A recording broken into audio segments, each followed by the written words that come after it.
Mak. Hari ni kita nak pergi beli barang kan? Ada orang komen tadi anak pergi beli sedap sangat kek. Thank you Ayu. Kek mak sedap, ramai puji. So yang penting kita betul tak? Yang penting kita beli barang semuanya halal. Betul tak? Dekat BWY, dekat Choke. Selalunya kita orang pergi kat Permaisuri je. So macam kat Permaisuri takut barang tak komplit. So kita orang belilah dekat KL. Nak pergi KL pun jauh tu daripada tempat rumah kita orang tu. Makan jugalah 20-25 minit. Tu pun dah makan masa lagi, minyak lagi. So macam biasa adik. Kita pergi beli barang untuk mana yang cari. Hari ni kita orang tak buka tau. Rabu, Khamis kita orang tak buka. Hari Jumaat insya-Allah kita buat lebih sikit. Kita buat dalam 100 lebih bekas. Hari Jumaat kita start niaga balik. Okay guys, so hari ni ada promotion. Sebut koko selalu kita orang beli 52. So RM49.90. Boleh lah turun sikit lah, berapa ringgit lah. So pekerja pun Melayu tapi bos Cina. So kita orang memang suka. Kalau buat kuih raya pun kita orang suka beli kat sini juga bahan-bahan. So ini kita dah ambil 5 kampit. Terus senang. Okay, yang ni untuk dalam kuah coklat tau. Kita pakai ni. Mana ambil sekaten.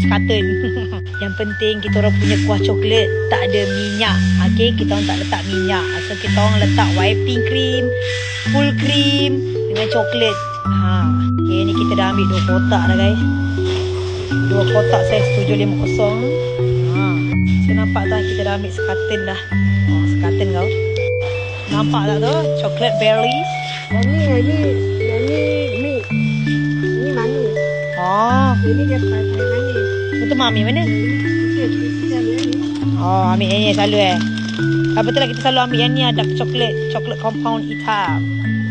Lepas tu ambil lagi 1 carton. Itu mak tambah-tambah. So coklat chip pun macam biasa lah. Macam cakap itu kita pakai juga jenama ni, berries ni. Tapi dah banyak stok kat rumah, tak payah beli.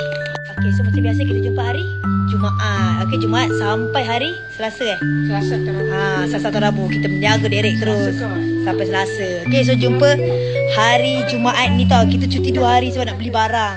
Okay, so kita jumpa hari Jumaat pukul 4 petang kita dah buka kedai. Okay, kedai sebelah Hero, berdekatan dengan Hero dengan bomba, balai bomba Sungai Besi. Okay, last ni kita punya banner guys. Nanti kita orang akan buat banner. Akan siap hari Sabtu lah. Jumaat ni tak sempat. So inilah kat kedai kita nanti kita letak banner ni. So inilah kedai kita. Gitu.